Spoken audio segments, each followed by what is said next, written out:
అందరికీ నమస్కారం అండి. శ్రీ పోతులూరి వీర బ్రహ్మేంద్ర స్వామి వారు భవిష్యత్తులో జరగబోయేటువంటి కొన్ని విషయాలను మనకు ముందుగానే గ్రహించి వాటిని చెప్పడం అనేది జరిగింది. బ్రహ్మంగారు చెప్పినట్లుగానే చాలా విషయాలు ఇప్పటికే జరిగాయి. అయితే ఈ 2025 సంవత్సరంలో మన తెలుగు సంవత్సరం ఉగాది తరువాత నుండి ఊహించలేనటువంటి సంఘటనలు కొన్ని జరగబోతున్నాయట. ముందుగానే ఈ వీడియోలకి మీకు నచ్చినట్లయితే ఒక చిన్న లైక్ చేసి మా ఛానల్ని ఎవరైనా కొత్తగా చూస్తున్న వారంటే మా ఛానల్ని సబ్స్క్రైబ్ చేసుకొని మాకు కొంచెం సపోర్ట్ చేయండి మా ఫ్రెండ్స్. ఈ కొత్త సంవత్సరం అయినటువంటి ఈ ఉగాది తర్వాత నుండి ప్రపంచ దేశాల్లో కల్లోలం మొదలవుతుందట. దేశాల మధ్య యుద్ధాలు కారణంగా బంగారం ధరలు కాసు బంగారం ధర ₹1,00,000 దాటుతుందని బ్రహ్మంగారు తన కాలజ్ఞానంలో వివరించారు. మధ్యతరగతి ప్రజలు మాత్రం విలవిలలాడిపోతారట. ఇక బియ్యం ధరలు అయితే విపరీతంగా పెరిగిపోతాయి. బియ్యం కొనలేనటువంటి పేదవాళ్ళు ఆకలితో చనిపోతారని, ఆకలి చావులు పెరుగుతాయని బ్రహ్మంగారు తన కాలజ్ఞానంలో రాశారు. ఈ సంవత్సరంలో మాత్రం విపరీతమైనటువంటి ఎండలు ఏర్పడతాయని, నీళ్ల సమస్యలు ఏర్పడతాయని, కొన్ని గ్రామాల్లో ఉండేటువంటి ప్రజలు చుక్క నీరు కోసం అవస్థలు పడుతూ ఉంటారట. ఈ సంవత్సరంలో వచ్చేటటువంటి ఆషాఢ మాసంలో ఎన్నో వింతలు జరగబోతున్నాయట. ఇక ఉన్నటువంటి సముద్రం ముందుకు వస్తుందట. రాత్రికి రాత్రే తీర ప్రాంతాలు అన్నీ కూడా మునిగిపోతాయట. ఆగస్టు నెల నుండి మన దేశంలో సంక్షోభం అనేది పెరిగిపోతుంది. భూమిపైన తుఫాన్లు విరుచుకుపడతాయట.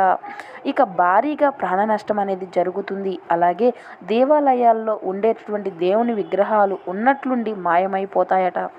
ఇక ఇలా చెప్పుకుంటూ పోతే మదురైలో కొలువై ఉన్నటువంటి మీనాక్షి అమ్మవారు తన భక్తులతో మాట్లాడుతుందట. శ్రీశైల మల్లన్న స్వామివారు శ్రీశైలాన్ని విడిచి వింధ్య పర్వతాలకు వెళ్ళిపోతారట. తిరుమలలో ఉన్నటువంటి వెంకన్న స్వామివారి యొక్క కుడి భుజం సడన్గా అదురుతుందట. ఈ సంఘటనలు చూసినటువంటి భక్తులు ఎంతో అదృష్టం వరిస్తారట. ఇక ముఖ్యంగా ఈ సంవత్సరం సెప్టెంబర్ నెలలో మన భారతదేశానికి తూర్పు ఉన్నటువంటి సముద్రంలో సుడిగాలి పుట్టి అది ఉప్పెనగా మారుతుందట. తూర్పు ఉన్నటువంటి ప్రాంతాలు అన్నీ కూడా అతలాకుతలం అవుతాయట. భారీగా ప్రాణ నష్టం జరుగుతుంది. కరోనా వైరస్ లాగానే ఈ సంవత్సరంలో మరొక కొత్త రోగం పుట్టబోతుంది.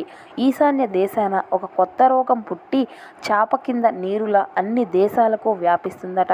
ఇక ప్రస్తుతం ఉండేటువంటి రాజకీయాల్లో అయితే ఒక ముఖ్యమైనటువంటి అధికారం కోసం సొంత పార్టీ వ్యక్తులే గొడవలు పడుతూ ఉంటారట. అలాగే రానున్నటువంటి రోజుల్లో తిరుపతి వెంకటేశ్వర స్వామి యొక్క ఆలయానికి ముసళ్ళు ప్రవేశించి 3 రోజుల పాటు పూజలు లేక తలుపులు మూసివేసి ఉంటాయని బ్రహ్మంగారు కాలజ్ఞానంలో రాసిపెట్టారు. అలాగే శ్రీ వెంకటేశ్వర స్వామివారి యొక్క సంపాదన గుర్తు తెలియని కొంతమంది దొంగలు అపహరిస్తారట. అలాగే ఆకాశంలో రంగులు మారడం, పిడుగులు పడి జనం చనిపోవడం ఇలాంటి సంఘటనలు ఎన్నో చోటు చేసుకుంటాయట. ఇక ఈ సంవత్సరంలో జూలై నెల నుండి విపరీతంగా కుండపోత వర్షాలు కురుస్తాయి. ఈ వర్షాల వల్ల పంట నష్టాలు, ఆస్తి నష్టాలు, అలాగే ప్రాణ నష్టాలు జరగవచ్చు. కూరగాయలు ధరల్ని అన్నీ కూడా ఆకాశాన్ని అంటుతాయట.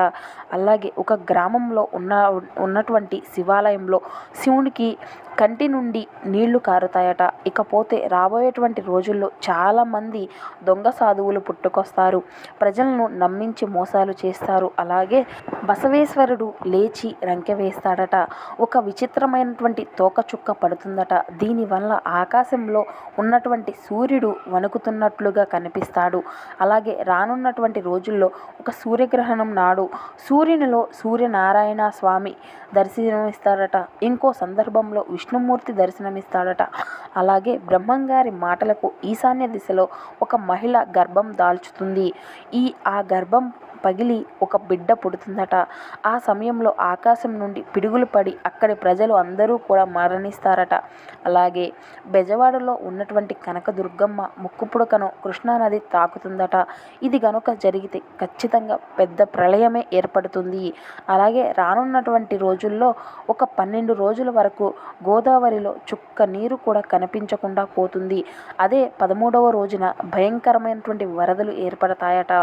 అలాగే ఈ కృష్ణానది మధ్యలో ఒక బంగారు రథం పడుతుందట. ఎవరైతే ఆ రథాన్ని చూస్తారో దాని కాంతి వల్ల కళ్ళు కనిపించకుండా పోతాయట. అలాగే కంచి కామాక్షమ్మ విగ్రహం నుండి రక్తం కారుతుందని బ్రహ్మంగారు తెలిపారు కదండి. ఆయన చెప్పినట్లుగానే కొన్ని రోజులు జరిగాయి. ఇంకా కొన్ని విధ్వంసాలు జరగబోతున్నాయి.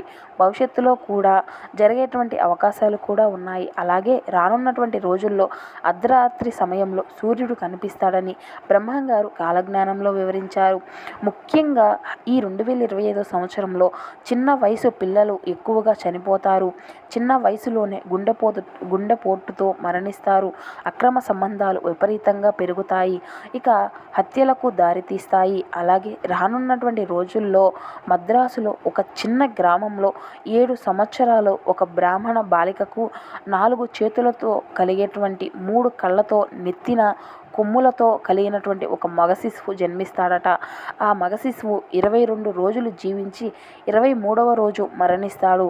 అలాగే ఒక శక్తివంతమైనటువంటి అమావాస్య రోజున ఉదయగిరి పర్వతము మీద శ్రీ మహావిష్ణువు దర్శనమిస్తాడు. శ్రీ మహావిష్ణువు విష్ణుమూర్తి యొక్క దర్శనము చక్రాన్ని చూసి ప్రజలందరూ కూడా ఆ చంద్రగ్రహణంని బ్రహ్మపడతారట. అలాగే ఈ ఉదయగిరి పర్వతము మీద సంజీవని దొరుకుతుంది. ఈ సంజీవని కనుక దొరికితే చనిపోయేటువంటి వారిని కూడా బ్రతికించుతారట. అలాగే వైశాఖ అమావాస్య రోజున విచిత్ర వ్యాధులతో అనేక మంది ఆత్మహత్యలు చేసుకుంటారట. అలాగే రాబోయేటువంటి మాఘ పౌర్ణమి రోజున ఒక్కసారిగా ఉన్నటువంటి 7 కోట్ల మంది ప్రజలు దుర్మరణం పాలవుతారట. ముఖ్యంగా రంగులేసుకునేటువంటి సినిమా యాక్టర్లు రాజకీయాల్లోకి ప్రవేశిస్తారు. కులాంతర వివాహాలు సర్వసామాన్యం అవుతాయి. అలాగే రాబోయే రోజుల్లో భయంకరమైనటువంటి భూకంపాలతో అద్దంకి నేల మట్టమవుతుందట. అలాగే 2040వ సంవత్సరంలో ఒక 40 రోజుల పాటు కాశీలో ఉన్నటువంటి గంగా నదిలో చుక్క నీరు కూడా లేకుండా ఉంటుంది. అలాగే కొన్ని గ్రామాల్లో ఉన్నటువంటి పొలిమేర్ల వద్ద తెల్లకాకులు చేరి ఏడుస్తాయట. భవిష్యత్తులో నాస్తికులు ఎక్కువ అవుతారట. సో చూశారు కదా ఫ్రెండ్స్, శ్రీ పోతులూరి వీర బ్రహ్మేంద్ర స్వామి వారి యొక్క కాలజ్ఞానం రాబోయేటువంటి రోజుల్లో ఏ విధంగా ఉండబోతుంది, అదేవిధంగా గడిచినటువంటి రోజుల్లో ఏ విధంగా ఉంది అనేటువంటి ముఖ్యమైనటువంటి అంశాలు అన్నీ కూడా మీకు అర్థమయ్యాయి అని అనుకుంటున్నాను. సో ఈ వీడియో కనుక మీకు నచ్చినట్లయితే ఒక చిన్న లైక్ చేసి మమ్మల్ని సపోర్ట్ చేయడం మాత్రం మర్చిపోకండి friends. Thank you for watching.